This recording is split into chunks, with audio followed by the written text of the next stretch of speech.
Hello बच्चों, स्वागत है आपका मेरे YouTube चैनल पे। आज हम वर्कशीट नंबर 37 डिस्कस करेंगे जिसकी डेट है 28 सितंबर 2020। सब्जेक्ट है आपका बच्चों गणित, जो कि हिंदी मीडियम में है। इंग्लिश मीडियम में भी मैं इसकी वीडियो डाल चुका हूँ, आप मेरे चैनल पे देख सकते हो। चैनल का नाम है ऋषभ कंप्यूटर क्लासेस। कक्षा है आपकी 9th क्लास स्टूडेंट्स, और आपको एज यूजुअल अपनी इंफॉर्मेशन फिल करनी है। विद्यार्थी का नाम यहाँ लिखना है और यहाँ पर आपको अपने अध्यापक का नाम लिखना है। तो बच्चों स्टार्ट करते हैं वीडियो को। वीडियो का जो टॉपिक है आज का, जो हमारी वर्कशीट है, वो है हीरोन का सूत्र। तो ये हीरोन का सूत्र कैसे हम ट्रायंगल, जो हमें त्रिभुज दिया हुआ है, उसकी क्षेत्रफल को कैसे निकालते हैं, हम किस तरह से हम फॉर्मूले को अप्लाई करेंगे, वो सारी चीजें हम डिटेल में पढ़ेंगे बच्चों। तो उससे पहले आप जल्दी से, अगर आप न्यू यूजर है तो सब्सक्राइब करें विद बेल आइकन, जिससे कि नोटिफिकेशन आपको तुरंत आपके मोबाइल पे मिलती रहे। तो देखिए बच्चों, यहाँ पर इसको पढ़ने से पहले आपको थोड़ा सा त्रिभुज के क्षेत्रफल की समझ होनी चाहिए। जैसे कि बच्चों आप जानते हैं कि त्रिभुज का जो क्षेत्रफल ज्ञात करने के लिए हम सूत्र यूज कर चुके हैं, वो कौन सा था? हाफ इंटू में आधार इंटू में लंब का प्रयोग हम करते थे, जो क्षेत्रफल हम निकालते थे। तो यहाँ पर यह सूत्र उस स्थिति में सहायक नहीं होता जब त्रिभुज की ऊंचाई सरलता से ज्ञात नहीं हो सकती। अगर बहुत इजीली हम ऊंचाई को नहीं निकाल पाते हैं तो हम त्रिभुज का क्षेत्रफल ये नहीं लगा पाएंगे, हाफ इंटू में आधार इंटू में लंब। तो ऐसी स्थिति में हम क्या करेंगे? तो हमें त्रिभुज की भुजाओं की लंबाई तो पता है, बट हमें हीरोन सूत्र की सहायता से उस त्रिभुज का क्षेत्रफल निकाल पाएंगे, क्योंकि पहले वाला जो सूत्र था वो हमारा कामयाब नहीं हो पाएगा। तो समझते हैं बच्चों कि हीरोन का सूत्र जो है वो क्या होता है, उसके बारे में हम पढ़ते हैं। तो देखिए यहाँ पर एक त्रिभुज दिया हुआ है आपको, जिसमें इसकी साइड का नाम लिखा हुआ है, पैरामीटर वैल्यू दी हुई है ए, बी और सी। त्रिभुज का नाम है त्रिभुज ABC का क्षेत्रफल हमें ज्ञात करना है, और उसकी जो लंबाई दी हुई है वो है ए, बी और सी। तीन साइड से लिखा हुआ है, तीनों भुजाओं की लंबाई को हम दर्शा रहे हैं ए, बी और सी से। तो सबसे पहले बच्चों हम इसका परिमाप आपको पता होना चाहिए। परिमाप क्या होता था? परिमाप का मतलब होता है तीनों जो भुजा है उनको जोड़ देते हैं तो वो परिमाप आ जाता है। ठीक है, तो हमें निकालना है अर्ध परिमाप। ठीक है, जिसको इंग्लिश में हम बोलते हैं सेमी पैरामीटर। तो अर्ध परिमाप होता है बच्चों a plus B plus C, half कर देंगे हम इसका, तो डिवाइड बाय 2 करना पड़ेगा, तभी अर्ध परिमाप निकलेगा। तो ये होता है आपका फॉर्मूला, जिसको हम s से रिप्रेजेंट करते हैं। ठीक है बच्चों, तो हीरोन के सूत्र में ये s का बहुत ही ज्यादा इंपॉर्टेंस है। तो कैसे निकालेंगे हम? बहुत ही सिंपल सा फॉर्मूला है, स्क्वायर रूट s इंटू में s माइनस पहली साइड पहला भुजा, इंटू में s माइनस दूसरी भुजा, इंटू में s माइनस तीसरी भुजा, क्योंकि तीनों भुजा को हम रिप्रेजेंट कर रहे हैं ए, बी और सी से। ठीक है बच्चों, तो इसी तरह से हम इस फॉर्मूले को उदाहरण के तौर पे हम अप्लाई करेंगे।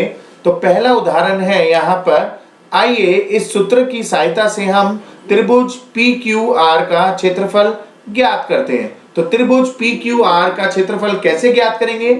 सबसे पहले हम निकालेंगे यहाँ पर, क्या निकालेंगे? यहाँ पर हम अर्ध परिमाप निकालेंगे। अर्ध परिमाप को निकालने के लिए हम कैसे निकालेंगे? तीनों भुजा का जोड़ देंगे, डिवाइड बाय 2 कर देंगे, तो ये वैल्यू आ जाएगी 42 डिवाइड बाय 2। तो अर्ध परिमाप आ जाएगा बच्चों 21 सेंटीमीटर। ठीक है, तो अब क्षेत्रफल में अप्लाई करेंगे तो क्षेत्रफल में क्या हो जाएगा? स्क्वायर रूट 21 इंटू में 21 माइनस 13 पहली साइड, 21 माइनस दूसरी साइड, 21 माइनस तीसरी साइड, तो 21 इंटू में 8 इंटू में 7 इंटू में 6, जिसका स्क्वायर रूट अगर आप करोगे तो वैल्यू आ जाएगी 84 सेंटीमीटर स्क्वायर। क्यों लिखा? क्योंकि ये क्षेत्रफल है। ठीक है बच्चों, तो इस तरह से हमने पहला उदाहरण किया। दूसरा उदाहरण भी हम देखते हैं। तो इसमें क्या दिया हुआ है? एक त्रिभुज की भुजाओं का अनुपात दिया हुआ है। यहाँ पर त्रिभुज की डायरेक्ट वैल्यू ना देके अनुपात में दिया हुआ है, रेशो में दिया हुआ है। 12 रेशो 17 रेशो 25 दी हुई है, और उसका परिमाप दिया हुआ है टोटल 540 सेंटीमीटर। तो इसका क्षेत्रफल का, त्रिभुज का क्षेत्रफल हमें ज्ञात करना है। तो कैसे करेंगे बच्चों? तीनों भुजाओं की लंबाई हम मान के चलेंगे 12y, 17y और 25y है। तो परिमाप कैसे निकालेंगे बच्चों?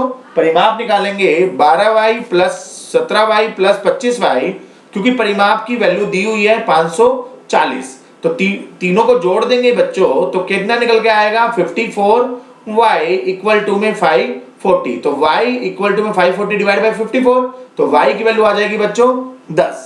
ठीक है, तो अब हमें पहली लंबाई निकालनी है तो क्या आ जाएगा 12 इंटू में 10, तो वैल्यू आ जाएगी 120 सेंटीमीटर।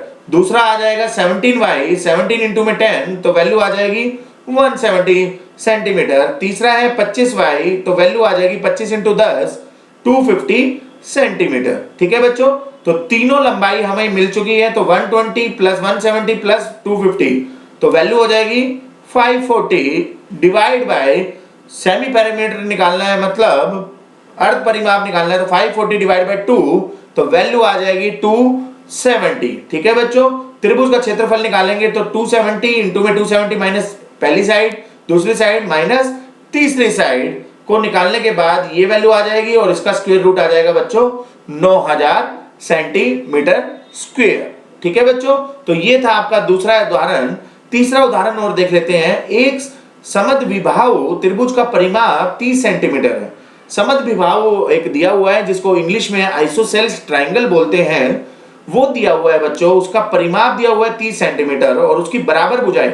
समद्विबाहु त्रिभुज वो होता है जिसमें दो भुजाएं बराबर होती है, तीसरी भुजा बराबर नहीं होती, तो उसमें बराबर भुजाओं की वैल्यू दी हुई है 12 सेंटीमीटर है। इसका त्रिभुज का क्षेत्रफल ज्ञात करना है हमें। ठीक है बच्चों, तो हल कैसे करेंगे। माना तीसरी भुजा की लंबाई क्या है y सेंटीमीटर, क्योंकि हमें तीसरी भुजा की लंबाई नहीं पता, तो परिमाप क्या हो जाएगा 12 प्लस 12, क्योंकि दो लंबाई तो दे रखी है, दोनों बराबर होती है। 12 प्लस 12 प्लस y और परिमाप कितना दे रखा है 30, तो वैल्यू आ जाएगी बच्चों 24 प्लस y इक्वल टू में 30, तो y की वैल्यू आ जाएगी बच्चों 30 माइनस 24, तो y आ जाएगा आपका 6 सेंटीमीटर, जो कि आपका ये निकल रहा है। ठीक है बच्चों, उसके बाद तीनों को जोड़ देंगे तो 12 प्लस 12 पहले 24 था, प्लस 6 जोड़ देंगे तो 30 आ जाएगा। 30 डिवाइड बाय 2, तो s की वैल्यू आ जाएगी 15 सेंटीमीटर। 15 सेंटीमीटर निकालने के बाद उसके बाद त्रिभुज का क्षेत्रफल क्या होगा, वही जो फॉर्मूला है हमारा हीरोइन का सूत्र वो लगा दिया हमने। तो 15 इंटू में 15 माइनस 12 इंटू में 15 माइनस 12, क्योंकि दोनों साइड बराबर थी। ठीक है, और तीसरी साइड हमने निकाली थी 6, तो 15 इंटू 3 इंटू 3 इंटू 9, तो इसका स्क्वायर रूट होता है बच्चों 3 और 9 का स्क्वायर रूट 3, तो 3 इंटू 3 9 बाहर आ गया और 15 अंदर रह गया। ठीक है बच्चों, तो 9 रूट 15 सेंटीमीटर स्क्वायर आ चुका है आपके सामने। ठीक है, तो अब प्रश्न उत्तर देखते हैं हमारा, जो स्वयं प्रयास करना है। तो यहां पर मैंने वर्कशीट में अलग से लिखा हुआ है क्वेश्चन क्या है हमारा, तो उसको देख लेते हैं। नीचे दिए गए त्रिभुजों का क्षेत्रफल आपको ज्ञात करना है। ये त्रिभुज दिया हुआ है बच्चों आपको, इसमें त्रिभुज का अर्ध परिमाप निकालेंगे। जो फॉर्मूला होता है हमारा a plus B plus C divide by 2, तो वैल्यू दी हुई है यहाँ पर 11 प्लस 8 प्लस 13 डिवाइड बाई 2 अगर आप करोगे तो वैल्यू आ जाएगी बच्चों 32 डिवाइड बाई 2, तो रिजल्ट आ जाएगा 16। ठीक है बच्चों, तो हीरोन के सूत्र के अनुसार हम फॉर्मूला लगाएंगे तो क्या आ जाएगा 16 इंटू में 16 माइनस 11, तीनों साइड घटा देंगे हम 13 और 16 माइनस 8। ठीक है बच्चों, तो इसको हम लिखेंगे 16 इंटू में 5 इंटू में 3 इंटू में 8, तो 16 का स्क्वायर रूट कितना होता है 4। ठीक है बच्चों, 5 इंटू में 3 एज इट इज रहेगा, 8 को हम तोड़ सकते हैं 4 इंटू 2, तो 4 को हम बाहर निकाल सकते हैं क्योंकि स्क्वायर रूट होता है 2, तो 2 इंटू 4 और अंदर आ जाएगा 5 इंटू 3 इंटू 2।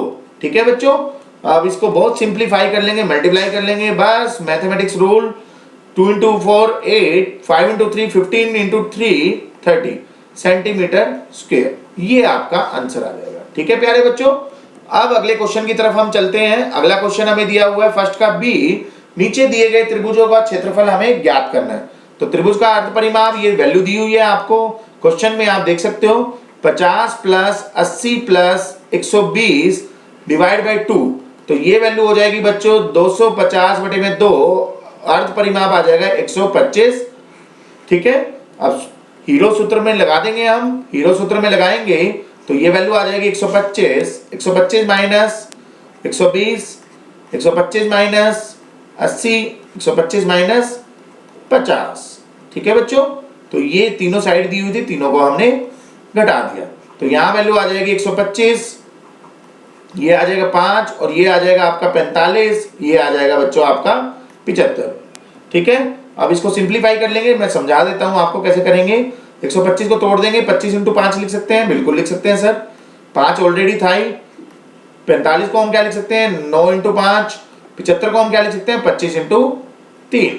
ठीक है बच्चों, तो 25 को हम बाहर ले जाएंगे, इस वाले 25 को, इस वाले 25 को भी बाहर ले जाएंगे, तो बाहर लेके जाएंगे तो स्क्वायर रूट होता है 5 इंटू 5 हो जाएगा।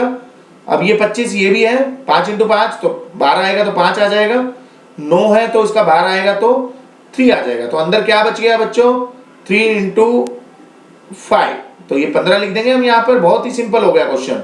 तो 5 इंटू 5 इंटू 5 625 इंटू में 3, तो इसको अगर आप मल्टीप्लाई करोगे तो 15 6 7, ठीक है, और 18, तो ये आ जाएगा आपका आंसर 1875 रूट 15 सेंटीमीटर स्क्वायर। ठीक है बच्चों, तो ये हो गया आपका फर्स्ट का बी का आंसर। तीसरा जो तीसरा क्वेश्चन है, या इसको मैं कहूं सेकंड क्वेश्चन नंबर है, त्रिभुज का क्षेत्रफल ज्ञात करना है जिसकी दो भुजाएं दे रखी है 8 सेंटीमीटर और 11 सेंटीमीटर। तो ये 8 सेंटीमीटर दे रखा है बच्चों, ये 11 सेंटीमीटर दे रखा है। तीसरी भुजा हमें नहीं पता तो उसको मैं y सेंटीमीटर मान लेता हूं। तो तीसरी भुजा की लंबाई कितनी मान ली बच्चों, y सेंटीमीटर। परिमाप कैसे निकालेंगे, 8 plus 11 plus y equal to, परिमाप की वैल्यू ऊपर दे रखी है, ये दे रखी है परिधि 32 सेंटीमीटर। ठीक है, तो 32 यहां पर दे रखा है, तो ये वैल्यू आ जाएगी बच्चों 19 plus y equal to 32, y की वैल्यू आ जाएगी 13। तो तीसरी वैल्यू निकल चुकी है 13 सेंटीमीटर। ठीक है, तो पहले हम क्या निकालेंगे, अर्ध परिमाप। अर्ध परिमाप क्या होता है बच्चों, तीनों को जोड़ देंगे और डिवाइड बाय 2 कर देंगे। तो तीनों को जोड़ दिया, 8 प्लस 11 प्लस 13, तीनों भुजाएं आ चुकी हैं, डिवाइड बाय 2, तो ये वैल्यू आ जाएगी 32/2 इक्वल टू 16। ठीक है बच्चों, अर्ध परिमाप निकल गया। इसको फॉर्मूले में अप्लाई कर दो, तो 16 इंटू में 16 माइनस 11, 16 माइनस 13 और 16 माइनस 8। ठीक है बच्चों, तो इस तरह से हम करेंगे और इसको सॉल्व करते जाएंगे। तो 16 इंटू में 5 इंटू में 3 इंटू में 8, 16 का स्क्वायर रूट होता है बच्चों 4, बाहर निकाल दिया, 5 इंटू 3 इंटू में 8 का है तो 4 इंटू 2, 4 बाहर निकाल देंगे तो 4 इंटू 2 और अंदर रह जाएगा 5 इंटू 3 इंटू 2। क्लियर है बच्चों, तो ये आ जाएगा आपका 4 इंटू 2 8, ये आ जाएगा अंदर 30 सेंटीमीटर स्क्वायर। ठीक है बच्चों, तो ये हो गया आपका सॉल्यूशन। तो जल्दी से बच्चों आपको समझ में आया होगा होपफुली। लाइक करिए, सब्सक्राइब करिए अगर आप न्यू यूजर हैं, और फाइनली इसको ज्यादा से ज्यादा बच्चों शेयर करिए जिससे कि कोई भी वर्कशीट किसी की भी ना रह जाए। मिलेंगे नेक्स्ट वर्कशीट नेक्स्ट वीडियो में, अभी के लिए थैंक यू।